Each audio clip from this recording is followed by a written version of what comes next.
You will not find happiness until you separate yourself from the things that are making you unhappy. So, in this video, I'm going to give you 6 things I stopped doing that led to my happiness. So, the first one, you have to find a scenario that you're happy in without being rich, without having money, without being wealthy. The problem is we separate ourselves from happiness because we feel like, oh, I can't have happiness because I don't have the money. I can't have happiness because I can't go on the trips and all these other things.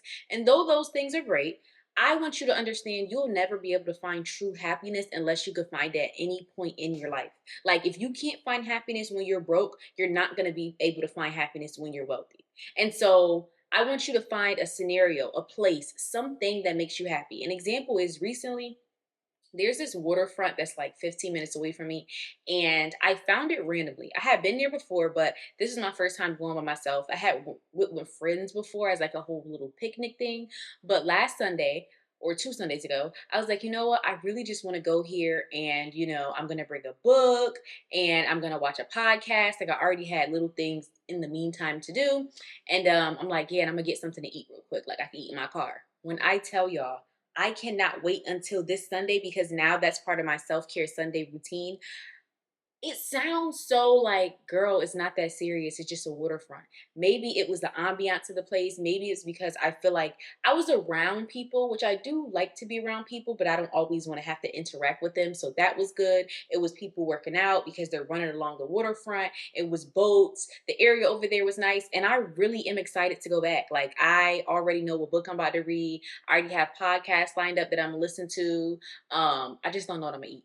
But I say that to say you need to find out what's going to make you happy without having money. Like, what is a scenario for you when you're like, I'm having a stress day, I need to do this. I haven't really had too much of a stress day since then, but I know if I have another stress day one of these days, which is going to happen, that's where I'm going to go. And so I need you to find out what is your happy scenario. And it's going to take trial and error. I didn't know that that was going to be my happy place. That wasn't even intention for me, but it just so happened. I was like, okay, let me just go. Let me just try it. Like, go to different places. Maybe you need to go to a museum. Maybe you need to go to a local coffee shop. Like, just go to different places, especially where you've never been before, or maybe you've been and you've been with other people and you want to go by yourself. But find your happy place. You cannot find happiness until you can find it at any level in your life. Like, don't wait and separate yourself from it because you don't have the money or the lifestyle. You have to be able to find it today and now. So when you get that money, you could just build on top of it. Number two, going off of when I said the books, don't leave the video because I know some of y'all like, girl, I do not want to hear about no books. At the end of the day, we both know you need to start reading books, okay? Books have and I don't want y'all to think you have to read self-help books. That's the problem. Everybody, when they hear the word books, it feels like a chore. It feels like a homework assignment. Y'all, I've read probably 3 to 4 books in the past week, and I'm not even that big of a reader. Like, don't get me wrong, I do read, but usually it would take me a couple of days to read a book. I have read books so fast because I finally found a genre that I really like. I have been addicted to spicy romance books. But mind y'all, I'm not even a romance girly. Like, I never was into romance movies, never into romance sitcoms, nothing like that. It just so happened that I read this one romance book and then I went down a loophole. And the reason why I read them so fast is because it was like I was watching a TV show. Imagine, like, think about, we've all done it before, a series you've watched and the series was God only knows how many episodes, and you watched it like that because it was just so good. After every episode, you want to watch the next. I promise you, if you find books you like to read, that's what's going to happen. And so, one thing I've had to do was get rid of the idea that I had to read self-help books. Like, do not feel like you have to read self-help books. Do not feel like you have to read books about growing. You can read a book about anything in this world and it still has benefits to you. Obviously, a romance book is not going to teach you how to have time management, or it's not going to teach you about self-improvement, but just the exercise of reading helps you as far as your cognitive memory, as far as I ain't gonna get into everything because I can't remember everything, but y'all already know y'all need to start reading. Y'all need to get into books. So find books from different genres that are not self-help. Like, try to get into those. That has helped me so much. And now I genuinely really get excited about reading. Number three, stop picking up for people who only call you when they need something. I had to realize I am hurting myself. Like, I got to a point where I was just like, I'm tired of people calling when they need me. I feel like I'm always there for people. And a lot of us say that. Like, we feel like people always depend on us, they need us. I no longer pick up my phone because I don't even want you to think I'm one of the people you could depend on. I'm not here. Don't fall back because you're going to fall. I'm not going to catch you. I had to stop picking up for people. It's so easy for us to say things like, oh, well, people always use me. Yeah, because they know you can be used. If you dry up that well, they can't suck out of it no more. So I have stopped picking up for people who I know use me. I have stopped picking up for people who I know every single conversation is going to be about them trauma dumping on me or them just like venting to me. I've stopped that or asking me for something. I've stopped doing that. And I promise you, it's made me so much happier because I realized I was enabling the problem. I keep saying every single time they call me, they need something, but I'm the one that keep picking up. And I would use the excuse of, oh, I'm busy right now or whatever, whatever. Like I'm not at that point in my life where I can genuinely just be like not pick up and ignore people. I'm not one of the people. If you could do that, all power to you. But I would just be like, yeah, I'm busy right now. I'm gonna call you back, or I'm good. I'm gonna call you back, and I don't because I don't want to. But I just want us to get into this conversation. You have to start doing that.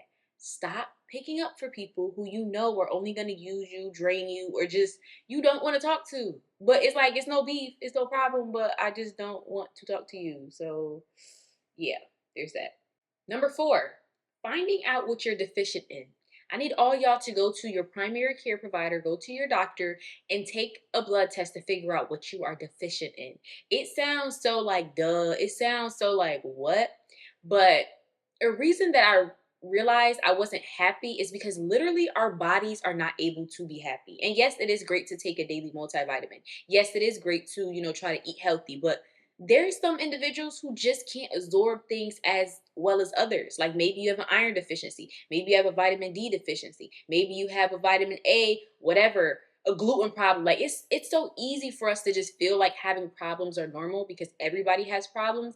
And so we just live life dealing with these problems and dealing with these issues. And it's like, no, you're really deficient in something. No, you really have something going on with you that you could help. We just feel like we're so helpless to a lot of times helping ourselves when it comes to our body. But it's like, no, figure out what you're deficient in and then prioritize those things. So go and get the vitamins and go and get the supplements and go and get the. I've gotten so much energy once I figured out the things that I was deficient in, and I made it a priority to try to eat things that had those vitamins in them more. And then also taking supplements because sometimes some people body just can't absorb things as much. But I promise you, if you figure out what you're deficient in and you start leveling up your body and allowing your body to properly function, it helps you do so many things. Number five, not sleeping with a device on my bed.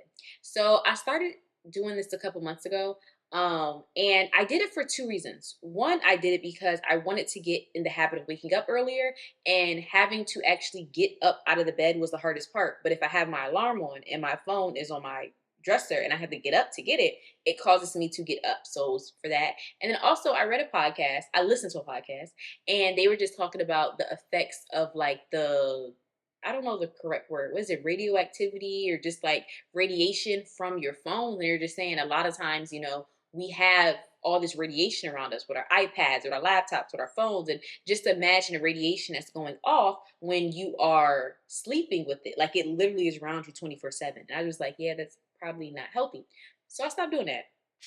Yeah. In between that time period, maybe three times, it's been a couple months, but maybe three times accidentally, I have slept with my phone in my bed for whatever reason. Maybe I fell asleep, whatever, whatever. Every single time I've had like a crazy dream. And I don't know about y'all. Y'all can believe me or not. I truly think, yes, radiation must be like, I feel like it just makes sense though. If you think about it, they talk about the 5G and all these G's and all these things. Like, I genuinely feel like our phones radiate off certain amounts of radioactivity, whatever, whatever, and that can disrupt our brain because your brain, like our brains aren't made to counteract with those things, if that makes any sense. Our brain is not made for us to have all that radioactive activity literally to our heads, literally by our beds when we sleep. And every single time I sleep with my phone, I get a crazy dream. And I feel like there has to be a correlation. I tested it out, even trying to do it on purpose one time, and it still happened. Now, if you want to practice this, I think you probably have to go at least like 2 weeks without sleeping without your phone. Because if you're anything like me, you've been sleeping with your phone since you got one. So it's like It's gonna take some time, but I promise you, you will notice a difference. And I personally feel like I get a better quality of sleep. Maybe that's a placebo, but the dream thing is not. So stop sleeping with your phone in your bed. And the final one, stop getting mad at people for who they are. I had to stop doing this because it kind of goes off what I said about like not picking up the phone for people, but we get into the motions and we get into the patterns of like getting mad at people for who they are. Like it's really some girls out here that like are mad because their boyfriend keeps cheating on them. He's a cheater. That's what cheaters do. You're the one that choose not to leave. Like we get mad at people for being who they are, and it's like, what do you expect them to be? Now, if you don't want them to do what they usually do, you want them to be the person you want them to be. You essentially want them to be you. You can't expect nobody to be something that they're not. Pay attention to their actions. Pay attention to what they're doing, not to what they say, because anybody can say anything. Pay attention to what they do. And if you do not like their actions, if their actions don't coincide with the kind of treatment you want, with the kind of life you want, you have the opportunity to leave. But we always feel like we're so tied down to people, and then we get frustrated and so mad about trying to change them. We spend so much time in the small amount of time that we have in a day, literally frustrated about what someone else did. I can't believe she did this and he did that, da. And then when you really start thinking about it, this is not the first time this person has done this. This is not the second time. This is not the third time. So instead of getting mad at them for being who they are, instead of trying to change them, allow them to be them, allow you to be you, but just move yourself out of the equation. Like that has made my life so much better when I've respected people even for who they are. Even if they do things I don't necessarily like, I can only ask them to be them. Because if they start changing and doing things just because I want them to do it, they're not them anymore. And that's just going to become a whole nother problem down the line. So I'd rather you be who you are, true and tried, and I can figure out what I want to do based upon a situation. But I'm not in the game of trying to change people no more. It took so much out of me, so much time, so much energy, so much tears, so much frustration, even money, trying to change people, trying to help people feel like change themselves. And the whole time, like I'm not trying to get them to change themselves. I'm trying to get them to morph into me. I'm trying to get them to do things that I would expect them to do, be the person I expect them to be. And that's just not who they are. So there's that. If you like this video, don't forget to like, comment, and subscribe. And if you like this video and want to see more of these, I actually have a whole playlist that you can find where I talk about the 6 things that I stopped doing to make me happy. So I don't know, this is probably like video number 3. So we probably already got like 18 different things that I stopped doing that has made my life so much happier. Like I said in the beginning of the video, you are not going to find happiness until you separate yourself from the things, the people, the situations that are making you unhappy. So that's what you need to do. Like I said, don't forget to like, comment, and subscribe. And anything matters. So even if you comment a fire emoji, a heart emoji, tell me how y'all like this video. If y'all want me to continue this series, everything and anything. And any more content ideas that y'all want from me. Any topics y'all want me to talk about. Even if you saw somebody else talk about it, I can try to like, well, I feel like I always do. Put my own spin on it, my own perception, my own thought process. And maybe you will or you won't like that more, but we'll see. Have a great one.